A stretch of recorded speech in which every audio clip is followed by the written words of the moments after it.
শিলচৰ আৰক্ষীৰ অভিযানত গ্ৰেপ্তাৰ এজন ভুৱা চিকিৎসক হেলথি ইউনিট লাইফ ক্লিনিকত অভিযান আৰক্ষীৰ অভিযানত গ্ৰেপ্তাৰ ডাক্তৰ বি.চি. নাথ নামৰ ভুৱা চিকিৎসকজনৰ চেম্বাৰৰ পৰা উদ্ধাৰ ভুৱা MBBS ডিগ্ৰী আৰক্ষীয়ে লগতে জব্দ কৰে বহুতো আপত্তিজনক নথিপত্ৰ কাছাৰ জিলাত আজি পৰ্যন্ত 13 জন ভুৱা চিকিৎসকক গ্ৰেপ্তাৰ কৰা হৈছে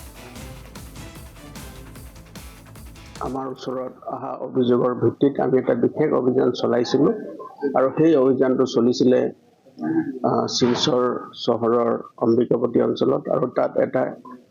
ক্লিনিক আছে ক্লিনিকৰ নাম হেলথি ইউনিট লাইফ ক্লিনিক সেই ক্লিনিকৰ অন্তৰ্গত আমি অভিযান চলাওঁ আৰু অভিযান চলোৱাৰ কাজত তেওঁ এজন ভুৱা চিকিৎসক তেওঁৰ নাম বিপুল চন্দ্ৰ নাথ আৰু তেওঁ নিজকে ডক্টৰ বি.চি. নাথ বুলি তাত এটা চেম্বাৰ বহু দিনৰ পৰা তেওঁ চলাই আছিলে আৰু তেওঁ হৈছে এজন অতি সাধাৰণ ব্যক্তি আৰু তেওঁ মাত্ৰ মেট্ৰিক পাছ কৰিছে যে তেওঁ কোনো ধৰণৰ আনুষ্ঠানিক শিক্ষা আৰু অৰ্হতা নোহোৱাকৈ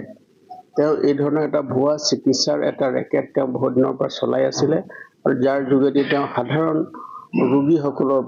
ৰোগীসকলক হাৰাশাস্তি আৰ্থিকভাৱে